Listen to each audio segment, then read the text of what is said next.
Only very few little things could pull me out of a retirement as long as this one. I'm not putting my phone on Do Not Disturb, but only very few little things could pull me out of a retirement as intense as this one because, girl, we were just on a 3-month break from the Predictably Unpredictable podcast. And for that, to start this episode, before we talk about greatness, let's talk about my floppage for a second. Like I said, I was gone for 3 months and I really have no excuse. I'm okay. Nothing's wrong. My mental health is not in the gutter. Thank God. But y'all ever had that thing where you miss like one session of something, like the gym, study session, then all of a sudden you just don't do it anymore?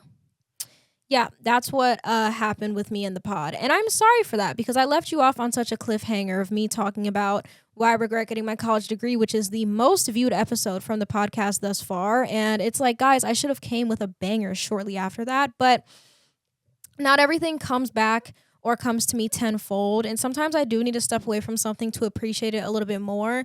And I'm not going to lie, this did become what it felt like just another thing that I had to do, but I had to take some time off and realize I miss coming here and talking to you guys.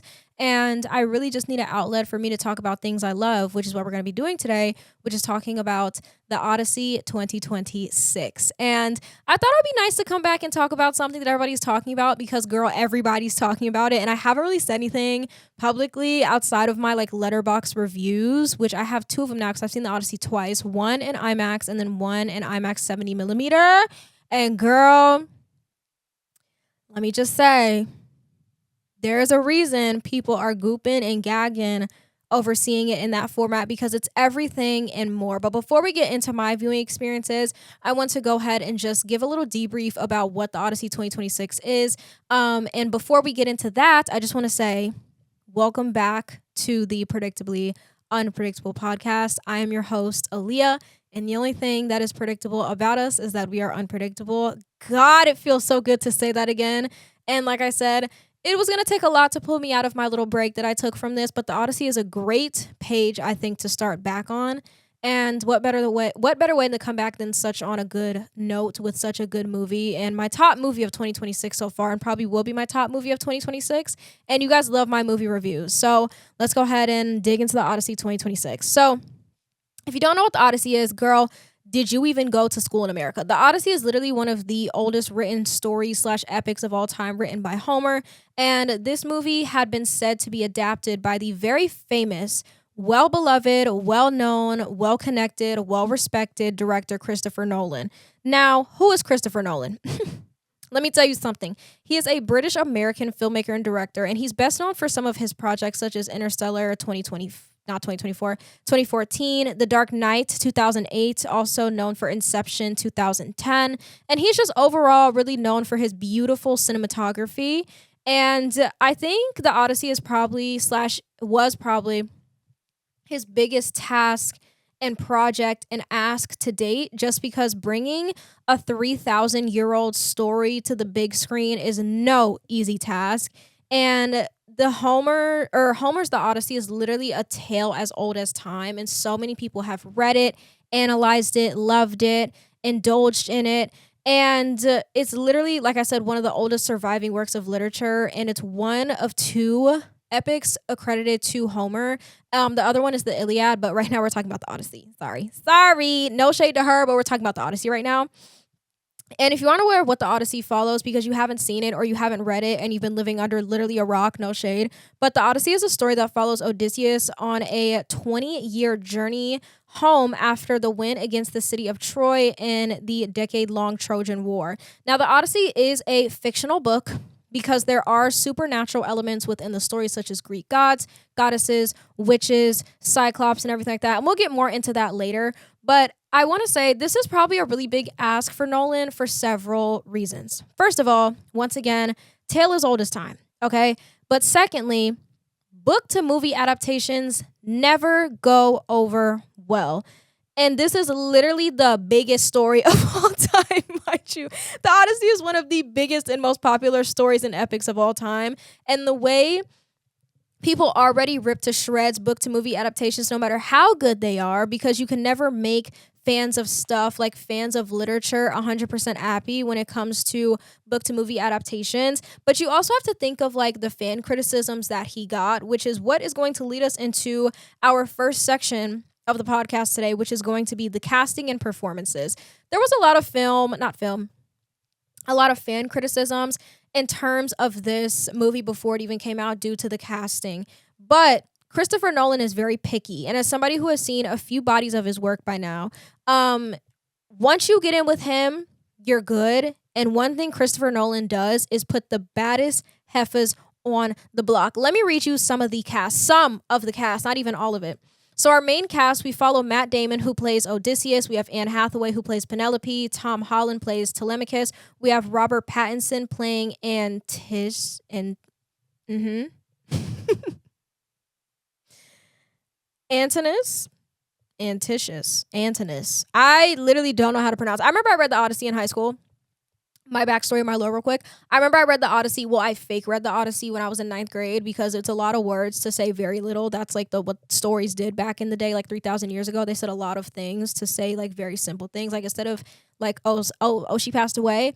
It was the arrow went through her heart and she felt all the blood in her body run cold. All of a sudden, she lost feeling starting in her toes, leading up to her body. Her shins, her knees, her thighs, her pelvis, her stomach felt empty. All of the life force draining. She could feel the energy leaving her body. Like it was, instead of saying just like simple things, they used a lot of words to over explain stuff. But I think it's really beautiful when people write like that, because although it is sometimes a drag to read, it really does in fact write a good story and paint a good picture of what's going on. So shout out to Homer for that, because I struggled through that in 9th grade when I was 14 and I fake read the Odyssey.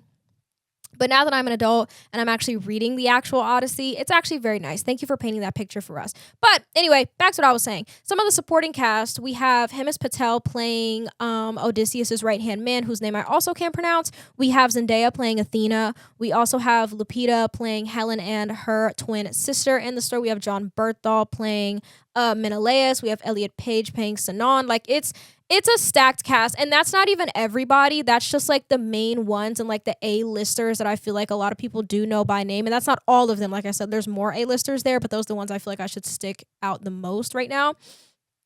But so we were recently spoiled with a few things recently. One of them being the movie Obsession. The podcast is coming soon. I'm letting you know right now, I have like 3 podcast episodes back to back to back discussing this episode's The Odyssey. The next one's probably going to be Spider-Man. And the one after that's going to be Obsession, because I finally saw Obsession. I just got Obsession on DVD, so I'm going to rewatch it before I do the podcast. But we were spoiled with this little movie called Obsession. And it's because there was new talent. There was new faces. There was fresh faces.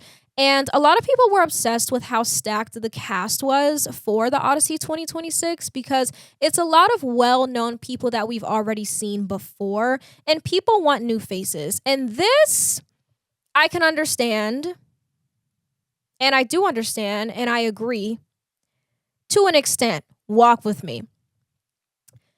If you aren't living under a rock, or you have some sort of media literacy, or you have some sort of a functioning brain, you know that most of the criticism about the casting about this movie was rooted in racism, transphobia, homophobia, all the hate crimes towards minority cast members and people who aren't a part of the majority. And a lot of the criticisms are just because, oh, this isn't historically accurate. This isn't historically accurate. Guess what? I hate to break it to you, but if we were doing historical accuracy, babe, we would have some really big problems and plot holes. I'll tell you that right now. And I'm not going to go too much into it because I'm going to go off on a tangent. But I think a lot of the hate for the casting has to be rooted in racism and transphobia, and homophobia and all the obias. Because, girl, we need to be so freaking for real right now. And then also, that side, I do not understand. I understand people wanting to see new faces. But what I'm saying is a lot of the criticism for the cast that came from this movie has to deal with that, the phobias, but also the side that I do understand, which is the celebrity fatigue. We are tired of celebrities. We began being tired of celebrities when it was 2020 and people were singing in their $10 million mansions on Instagram Live and Instagram Reels. The girls have been tired of celebrities. And we're in an era of celebrity fatigue, like I said, and we got spoiled with this thing called obsession where we got all new talent. That's what I was trying to say earlier. We got all new talent. We got 2 new lead roles, 2 new lead actors, actresses, and we got new talent with the actors, new talent with the director. But I need everybody to be serious, though. Our current movie regulars are not going anywhere, so I need everybody to just enjoy the movie. We're also in a time where we have the ability to integrate minorities into movies. I'm sorry if that offends some of you because it's not historically accurate, but guess what? We really don't give a Like, we really don't give a Like, girl, if I want to see Lupita on my screen, put her on my screen. I don't care if it's not historically accurate. We have so many talented minority artists such as actors, actresses, musicians, composers. Put them on the front if they are the best for the role. I don't care if that's inaccurate to the story as to what they look like. Guess what? That story is 3,000 years old and it's a work of fiction. Half the stuff in the story, the original one, the original written piece by Homer, that isn't even real. How is fiction historically accurate? Right. Right. Right. Right. Right. Sure. Let me stop before I get worked up. But another point I would love to make about the casting is that as somebody who is a creative myself, when you have a vision for a project that you're doing, especially when it comes to a visual project, so video, movie, TV, film, whatever, when you have a certain vision for a project, settling for people and places and placements of said project is just not going to work. Settling is not an option. And when you are Mr. Nolan, who was given a blank check after all his Oscars wins after Oppenheimer, you can do whatever the hell you want. And that's why we had that star-studded cast. And I would also like to say, if you're pretty new to the film world or are not within it whatsoever, when Christopher Nolan asks you something, you do it. I'm going to put this in simple terms. If Beyonce casted you for a very specific part in a music video, what are you going to say? Exactly. The answer is yes. Because when somebody who is head honcho, when they run the program, you do what they ask. Why would anybody turn down a Christopher Nolan movie? That he's the Beyonce of the film world. Him, second place, James Cameron. Yes. When Christopher Nolan asks you to do something, you do it. There's actually this like funny tweet going around of, I think it was an interview, but Tom Holland was talking about how he got invited / casted for the Odyssey and he was asked to do it. And Zendaya, it was clashing with Spider-Man with the filming. And Zendaya was like, if you don't do the Odyssey, I'm going to leave you. Naturally, she was joking. But it's still funny because even she knows how big of a deal it is for Christopher Nolan, of all people, to ask you to do a movie. To do a movie. When Nolan comes knocking, you don't say no.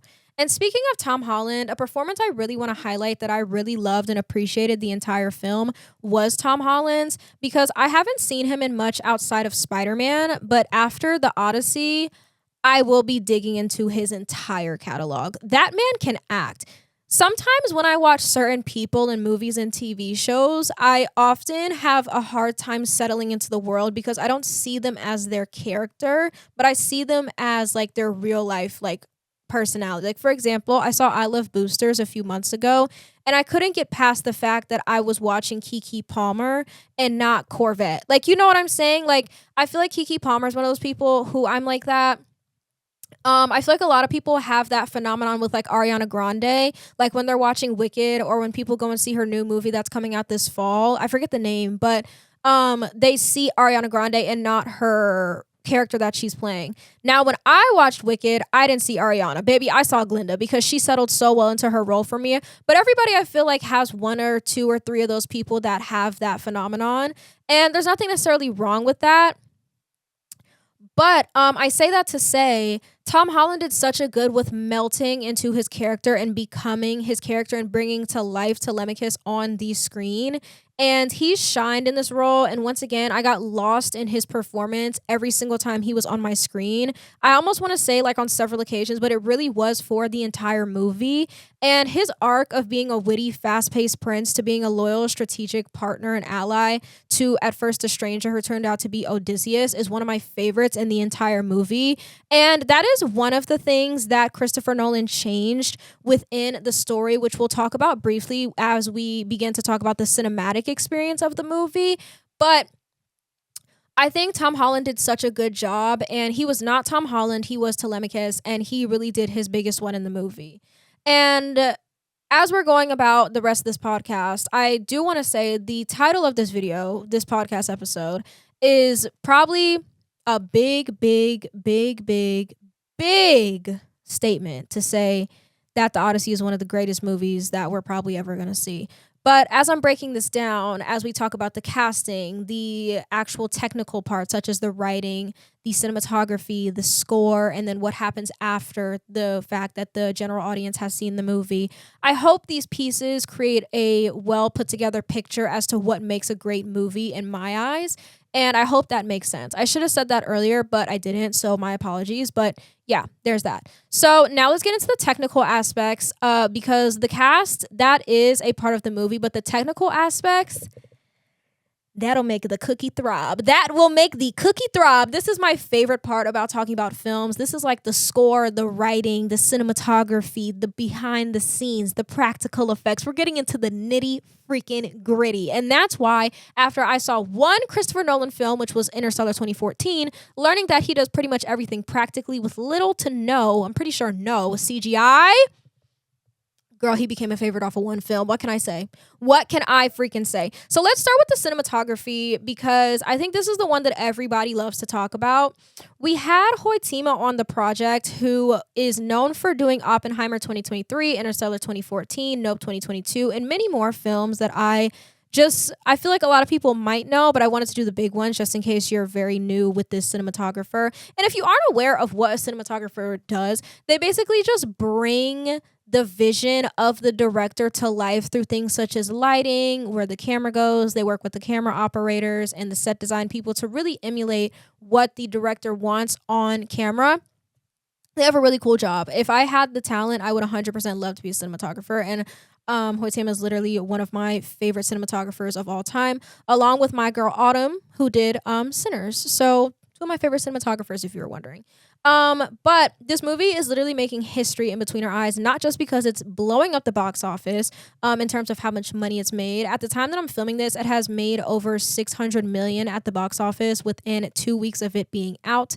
And also, once again, with this star-studded cast, and also the biggest thing, it is the first ever movie the first movie ever, the first movie to ever be shot entirely with IMAX cameras. And if you don't know what that means, I'm going to give you a little bit of a crash course on movie ratios real quick. Standard movie ratio, you have black bars on top, bottom. IMAX, you have no black bars top, bottom. You see so much more of the surroundings, and you see so much more of the world / whatever's in the background of what's being filmed. When something is filmed for IMAX, it is filmed within that IMAX ratio. When something is filmed with IMAX cameras, it is filmed on IMAX film using IMAX film cameras. And it is one of the most beautiful things you will ever see in your life. I think a really common movie or well-known movie that was filmed entirely, or a section of the movie was filmed entirely with IMAX cameras, was the Catching Fire 75th third quarter quell sequence when Jennifer Lawrence is going up the pipe, which I will be seeing in theaters when it returns this fall. When she's going up the tube, she's getting beamed up into the tube, and the black bars slowly go away and spread out so you can see everything. The entire sequence of the Hunger Games in that movie is filmed with IMAX. And do you see just how good, not saying that movie camera quality is not good, because it's insane. You can see every pore on somebody's face if you want, but the IMAX quality is just nasty. It's nasty. It's nasty. So, with that being said, The Odyssey is the first ever movie filmed entirely with IMAX film cameras, and that's what happens when you win so many Oscars for Oppenheimer and you get a blank check. You go straight to what costs the most, and that is filming with IMAX. And that thing is big. The IMAX camera is huge. It's heavy. And I think you can film for only like 3 minutes at a time, if I'm not mistaken. So if it seemed a little choppy in the movie, which I haven't seen anybody say that it was, but if it seemed a little choppy from things jumping back and forth, baby, they had 3 minutes. You know, you have 3 minutes to get this entire dialogue scene before they literally have to re-put the film in there. Girl, please. Speaking of the film, like I said earlier, I did see the movie in 70 mil, and I'm not gonna lie, I am feeling a little pretentious. I do think I am in fact a part of the minority where we are better than some because we did get to experience in 70 mil. Did I drive 3.5 to 4 hours to Atlanta to see a movie in 70 millimeter? Yes. Would I do it 100 times over? Yes. Happily, actually. The screen was 7 stories high. 7 stories. 7 stories high. Do you know how high 7 stories is? I'll tell you, it's high as hell. High as hell. Basically touching the heavens. Beautiful experience. Honestly, seeing it in IMAX for the first time, great. Seeing it in 70 millimeter, untouchable experience. It was already a beautifully shot movie, but seeing it in the highest quality that I possibly could, which is 70 mil, honestly, life-changing, 10 out of 10 experience, and I would do it 100 times over. And since we're talking about the cinematography now that our crash course is done, the shots were beautiful in IMAX, even more beautiful in 70 mil. And I'm not even surprised about Nolan's shot choices, which are always so like wide, and he loves establishing shots. So the fact that I got to see that on the biggest screen possible, baby, I was in Ithaca. I was in the cave with them with the Cyclops. That's literally what it felt like. It was so much screen. It's so immersive. I notice a lot with Nolan's work is that he does immersive shots really well. And it really just places you within the film so well. His world building is really cool. His exposition is really cool. And it's really important. And if I remember, I'm going to talk about his exposition in a little bit. But I'm not even surprised with his shot choices because he's so good at establishing shots. He's so good at wide shots. And I think he does a really good job with establishing his story visually due to his cinematography and directing work. So they did an amazing job with the cinematography. My favorite shots slash sequences of the entire movie, the entire sequence of them taking Troy easily. We also have chasing the escaping sun towards the end where Penelope and Odysseus, spoiler for a 3,000-year-old movie, I guess, finally meet up and they say they're going to chase the escaping sun. And then my third favorite is the trial sequence when they are trying to bend the bow and win Penelope over so they can get married with all the suitors. My favorite sequences, my favorite shots. Amazing storytelling. Amazing visual storytelling. I'm never going to shut up. I'm never going to shut up. I'm never going to shut up. You're going to have to beat me. You're going to have to beat me. I'm not going to lie. And I'm going to go back into the IMAX cameras of it all again because this being shot on IMAX breathes so much life into the film and its visuals, like paired with the music. Yeah. Yeah. Yeah. I'm never going to shut up. I'm never going to shut up. Honestly, if they filmed this with regular cameras, I don't think it would have worked as well. Well, it would have been a good movie, but I don't think it would have been as like gaggy. Like the whole movie is gaggy. I gave it a 5-star, like period. Like it's a 5-star movie, but with the IMAX of it all, 8 out of 5 stars. Boom. And a heart on Letterboxd. Boom. It's so good. So since we're talking about the score, Ludwig, come to the front. I can see them engraving his name on that Oscar for next spring as we speak. If you aren't aware of what a score is basically made by a composer, and that is the music that plays behind certain scenes that usually have very little vocals. Ludwig did Sinners. He also did one of the Maladorian movies. He also did Oppenheimer. That iconic Can You Hear the Music score track from Oppenheimer, that was Ludwig. Ludwig got an Oscar for, I'm pretty sure he got the Oscar for best music this year for the for Sinners, because he put his Odyssey in that score, and he did it again with the Odyssey. That man is a literal genius. He did such an amazing job of conveying every single emotion under the sun with nothing but sound. Do you know how hard it is to do that? So not only did we have Christopher Nolan's and Joaquin's sauce with the directing and cinematography, but then we also had Ludwig's sauce and swag to do the score. And I don't say that often. I don't say people have the sauce or the swag unless I mean it. They were cooking with grease in every aspect of the technical parts of this movie. My favorite tracks from the score, you might be wondering, Chasing the Escaping Sun, because I am a sucker for yearning. This movie was literally yearning propaganda. It was yearning propaganda. She waited 20 years for her man because she just knew that he was coming back. She was yearning. She was pining. She was pining. She was living and waking up and breathing delusion every day for 20 years. And she got her man at the end. So what does that say? Yearners, get up. It's your time to shine, baby. My second favorite is the Odysseus track. So good. And then my third favorite is Penelope.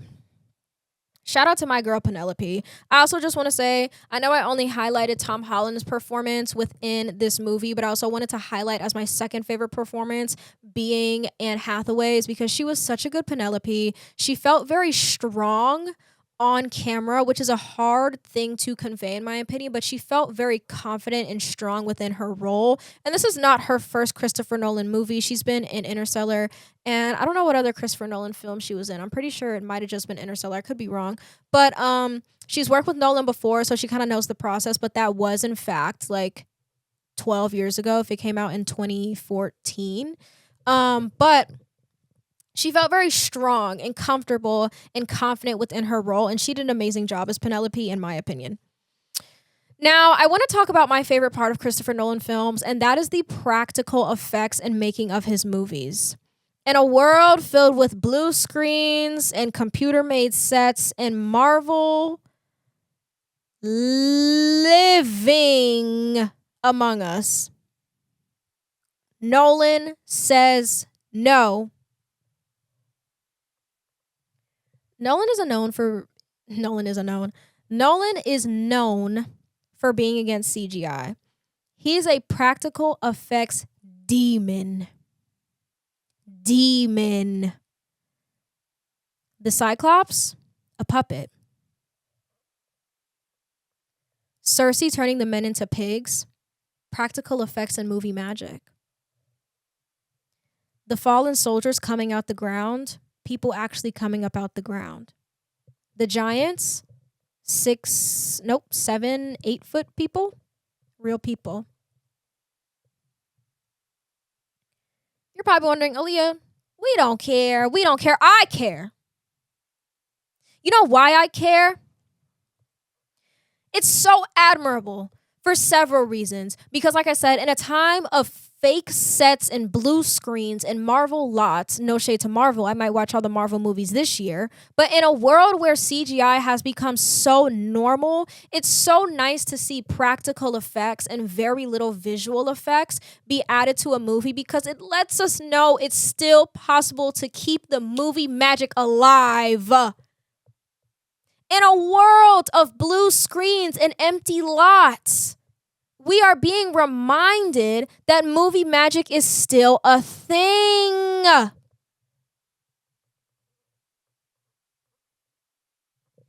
Young filmmakers are shown if there's a will, there's a way. And if there's a budget. No lie, if there's a budget. When you have a blank check, you can make a Cyclops that big. But in a world filled with CGI and fake sets, blue screens, green screens, it's so refreshing to see somebody go out of their way to make this movie magic really pop. Oh my God, Nolan, you put your Nolan C into this movie.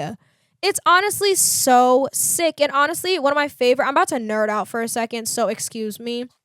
This is my podcast, so I'm allowed to do so.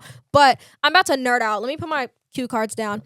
So there's a thing of being known about IMAX cameras. They're really loud, right? So doing dialogue with them is necessarily impossible because the ADR. It's so loud you can't do dialogue. So you have to like do a voiceover for it essentially. It's called ADR. But they made a rig for this movie where if I'm the IMAX camera, there's a mirror right here and a mirror right here. If you're a visual person, just know there's a mirror to my left and to my right that face each other at the perfect angle that allow the actors to still look at each other through the mirror so they can get their true authentic emotion and performances while also still seeing them so they can get close-ups of the actors while they are talking. Because the camera's so big and loud, it's so hard to get close-ups like that, but with the mirror rigging so they could still see their co-stars, interacting with each other, like you could still interact with them. They made a rig. They made a rig so it would still be possible. IMAX. The IMAX-lessee. IMAX-lessee. Foot in this movie. Where there's a will, there's a way. Cue cards are getting picked back up. Now, sorry. Nerd out moment over. So, I want to talk about the writing a little bit because I've been seeing more discourse about Christopher Nolan's writing, specifically how he writes women in his movies, and I've only seen like not even 4 Christopher Nolan movies, so I can't really say too much about that to create my own opinion on his writing in terms of women.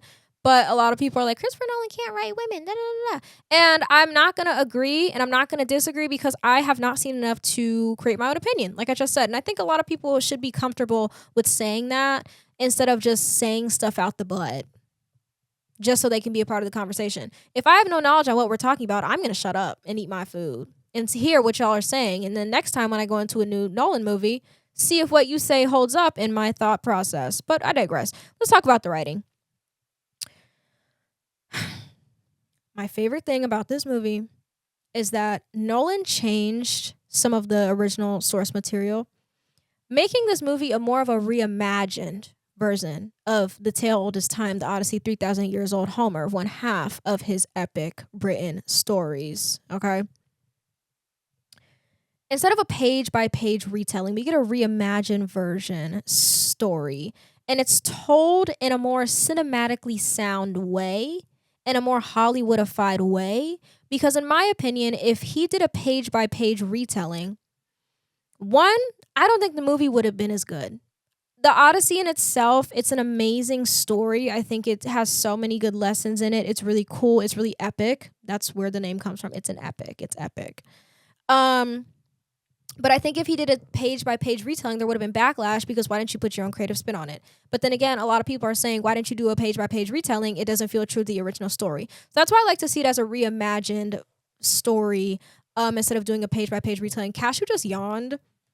And boy, you is stink. You smell like fish sticks. What? We gotta brush your teeth. Yes. He's sitting right next to me. You have anything to say? Nothing to say. Per usual. Per usual. Per usual. But I would love to say that I think Christopher Nolan told an extremely old story with a very modern tongue. And I like to say that for a few reasons. I'm going to give you like 3 examples of what I mean because I really like how he did this. So first example, let's talk about Penelope in the movie. She's acknowledging that she has been holding it down for 2 decades, but because she's a woman, she isn't being seen for everything she's been doing. I'm pretty sure in the story, based on that, I'm pretty sure if this was any other time, Nolan wouldn't have, or the movie would not have touched upon the fact that only a man can sit on it, sitting on it, talking about the throne. That's such a modern take and a modern way to look at the story itself because yes, their king has been gone, but Penelope has been there that entire time holding it down as she should have been because she was waiting for her man. She should have been holding it down. But when you look back at the time in which it was written, a woman would have never, ever, ever, ever, ever, ever, ever been given her tens for that at the time. That only works in a modern time, and it's only working because it was told with a modern tongue. The second one, I really like how in the movie Odysseus is more honorable and morally gray.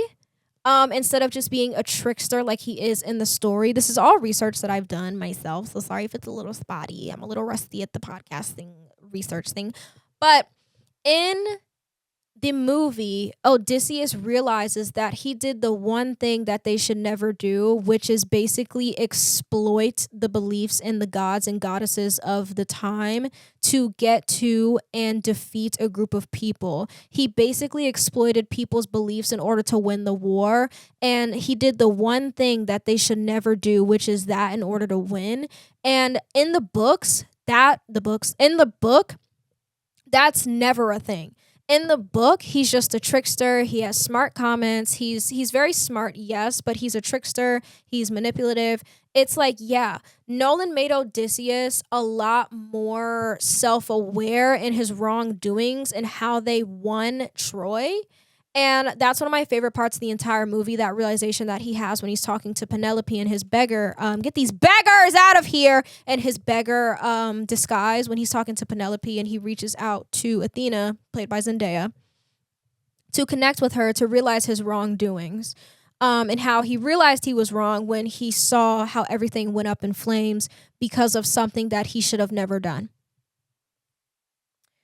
And also, just a little one, like my third note, is that the gods in the original piece, the original epic, the written one, they were like physically there. Like they were people. Like, you know how in Fortnite, they had like the gods like Zeus and Poseidon and all of them be like physical things. Yeah, in the movie, they're like concepts. The only one that we really see is Athena, and that's because Nolan made them more psychological manifestations in contrast to the book, which I personally really liked, because I feel like if he brought these gods and goddesses to life within the movie, I think it would have taken away from the movie itself and made it feel a little bit too, like, I don't know, it just would have been too much, I think. So I think that's a really good change that he made.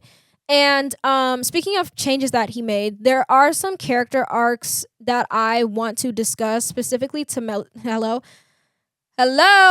Odysseus, Penelope, and Telemachus, because I think they're the most clear character arcs and the ones that we're supposed to see the most. But I feel like each character arc felt super earned, starting with Odysseus. He started as a smug and analytical warrior and leader, and by the end of the movie, he's a man who sees his wrongdoings in those in Troy by manipulating them with the horse trick. And although he is super smart and analytical, and it was a good war tactic, that doesn't mean it's okay to exploit people's beliefs to get like personal gain. You know what I'm saying? So that's what he went through the story, and that's what we learned. He became more human, and it felt very earned for him to feel like that towards the end.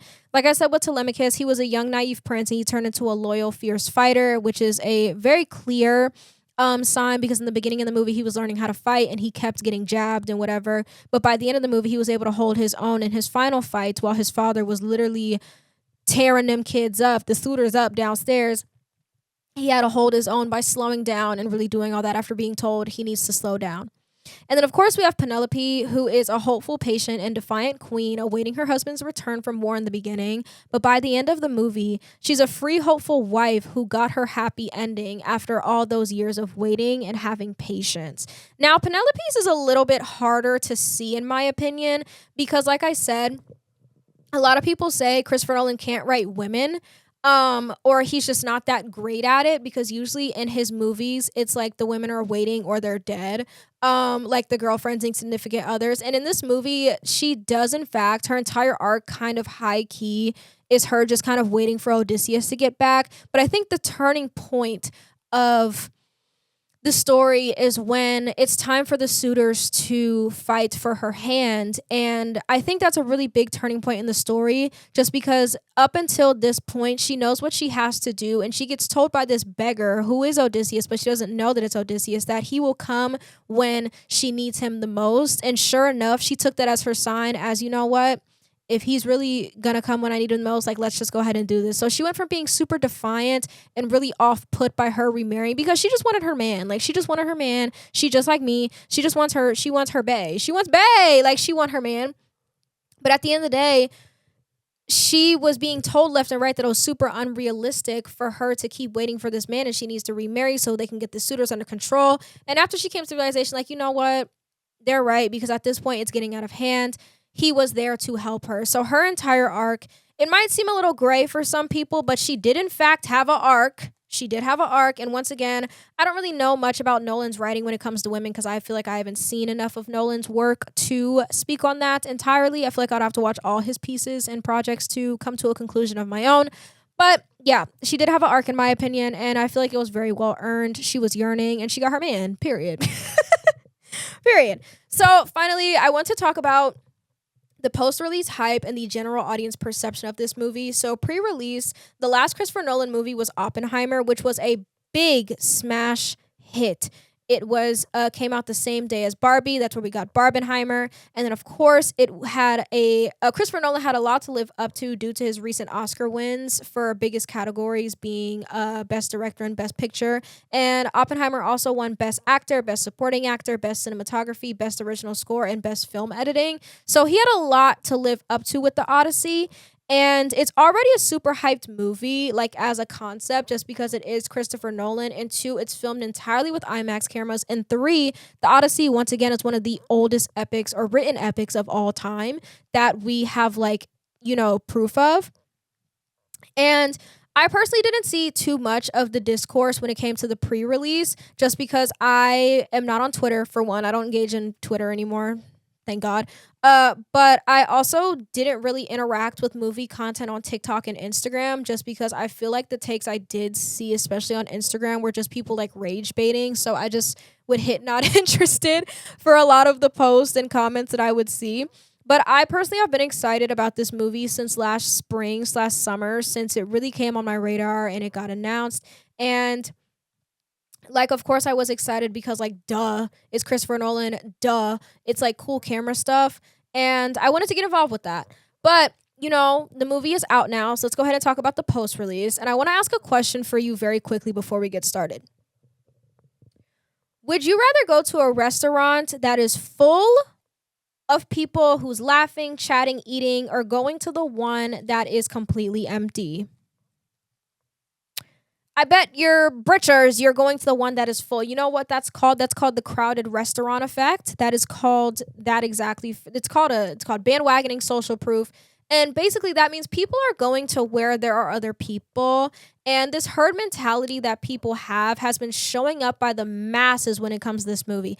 I don't know many people that have not seen this movie, and it's all anybody's talking about, because everybody keeps talking about how good it is. So naturally, if somebody's like, oh, this place is good, I'm going to go here. Oh, this movie's good, I'm going to see this. We see this on TikTok, Instagram all the time, the Keith Lee effect. That's what it's really called. Forget the crowded restaurant effect. It's the Keith Lee effect. If somebody says something is good and people are showing up for the masses, you're going to believe that because there's social proof. And because of this, there has been insane situations going on. There's 2 and 3 a.m. showings for this movie. 2 and 3 a.m. showings for this movie. People are reselling 70 millimeter tickets for insanely high prices on eBay. Make art accessible again. Because what are we doing? I think it adds to the, like, nationwide hysteria. I feel like it adds the nationwide hysteria of just everything that's been going on, and it's adding to this chaos to where it's like, you need to go see this, you need to go see this, da, da, da, da. It's just adding to this level of insanity that we already have as humans, especially Americans, but specifically specifically Americans, that we already have as humans, but we have specifically as Americans. That's what I meant to say. And it's just like, it's creating this, like, urgency that we need to go see this right now. And because of this herd mentality, it's so many things going on, and so many people have seen the movie. And honestly, I think it's pretty cool, because this is a movie I think everybody should see to gauge their own opinions on it. But currently, the Odyssey is sitting at like a 4.4 rating on Letterboxd, which is extremely high for the app, especially because it's out of 5. And usually when you see a movie with that high of a score on Letterboxd, that means it's a generally like overly good movie. It's like, for the most part, really well loved. And this is making the general and overall thoughts on the movie like super positive, because Letterboxd is strict. If a movie's bad, Letterboxd will let you know, because they're literally doing the average for like what the movie rating is. So, and they'll show you like the not dispersal, but kind of like how the ratings are dispersed. Like it'll have the columns for like 1, 1.5, 2, 2.5. And a lot of the ratings are in the 4 and higher, which is really good. But a lot of them, and primarily all of them, are within the 5 range. So it's a really well-loved movie so far. And the general consensus is that it's a good movie. It's a good movie. And I think it's okay to say that. So, and if you didn't like the movie, you're seen as the minority.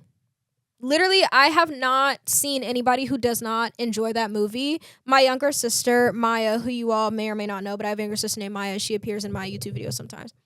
She rates movies based off entertainment alone. So, like, I will look at technical stuff, such as, like, how it was filmed, the score and whatnot, as well as my entertainment, and kind of use that to rate movies. And that's why I gave The Odyssey a 5 out of 5 and a heart. Can't forget that heart. But she loves to give movies like 3 stars, 3.5 stars, and whatnot. And she gave it a 4 out of 5, which is insanely good for her. So I think that should really say like how like well like this movie is in terms of how entertaining it is. And I'm granted everybody's opinion is going to be different, but I think overall, even the toughest movie critics that I've seen, especially like written reviews and stuff, they're generally saying the movie it's good. Some may not say it's great, some may not say it's excellent, but overall, the general consensus is that it's a good movie. So, it's not a post-release run if we don't talk about Zendaya's fashion, if she's on the press run / tour, and she is. So, I think Law Roach is one of the best stylists I think we're going to see for a while. Just because he's so intentional with what he does, specifically with his clients, such as Zendaya, who is an actress. And I think seeing the fashion Zendaya and Law really put together, and just the outfits that they put together, got so many more people intrigued with the movie, because her and Law never miss. I actually just saw a quote saying Zendaya's best look will always be her next one. 8 down, because it's true. And when I say Law is very intentional with Zendaya when it comes to going on press tours for movies, the first ones I usually think of are Spider-Man, the drama 2026, and then also her run for Challengers, very tennis themed for Challengers, very wedding themed. They did the whole like something something blue. And then for Spider-Man, she always has like Spider-Man themed clothing, colors, accessories, that whole thing. But it's not in like a tacky way. It's in like a chic, fashionable, editorial way. And it's very intentional. And I wanted to say my personal favorites from Zendaya from this run is the Angel Wings dress in New York. I also really love the Greek corset top in London for the world premiere. That's Schiaparelli. And then the green vine top dress in London, that's Valentino. We also had this Jacquemus white sleek earring scarf moment like in London. And those are like my top 4 like things right there. But once again, I really just love how Law and Zendaya always try to convey her characters through the looks, and fashion always tells a story. And I think they're doing an amazing job with the run so far. We're just now starting to see, I'm filming this right before Spider-Man comes out. I see it tomorrow. This is like filmed last week, based on the day this is coming out. But even with like the Spider-Man press run, you can tell there's a theme going on here with her wearing all this black. And she's also making funny comments about like, oh, there needs to be tissues. Oh, like something crazy is going to happen, this, that, and the third. But they're always telling a story, and they're always conveying themes of the story, or like a fun little play on the movie with her fashion sense. And I think it's amazing. And shout out to Zendaya and Law, because yeah, and also the other cast looks amazing throughout the press tour, but I think all eyes are usually on Zendaya when it comes to the fashion and press tours, when it comes to her movies. And yeah, I think that's a good place to like kind of close this off. I think if you guys have not seen the Odyssey in IMAX or IMAX 70 millimeter, if you have a theater that is accessible to you, you definitely should go see it. I would love to hear your thoughts on the movie, the writing, cinematography, score, performances, or just overall thoughts on the movie in the comments down below. And like I said, if you haven't seen it, definitely go see it because this is definitely a movie that I think will be talked about for a long time, especially because it's Christopher Nolan for one, and for two, overall, like we talked about, it's just generally a really good movie. So that has been it for this week's episode of Predictably Unpredictable. I have been your host, Aliyah. I am back now, so I hope you guys don't mind my little 3-month break, and I hope we've come back and we are staying back. With that being said, I will see you again next Wednesday where we will be talking about Spider-Man Brand New Day. So I'm trying to decide if I should have spoilers in it or not. I don't know if I should, but yeah, I hope you guys enjoyed this episode. If you did, if you're watching this on YouTube, please give it a like, subscribe to the channel, make sure your post notifications on so you get notified every time I post a new episode. If you're listening on Spotify, make sure you follow on Spotify and give us a rating if you are a regular listener. And yeah, thank you so much for tuning in this week. I cannot wait to see you on the next one. I love you all, and I will see you and speak to you very, very, very soon. Bye, guys.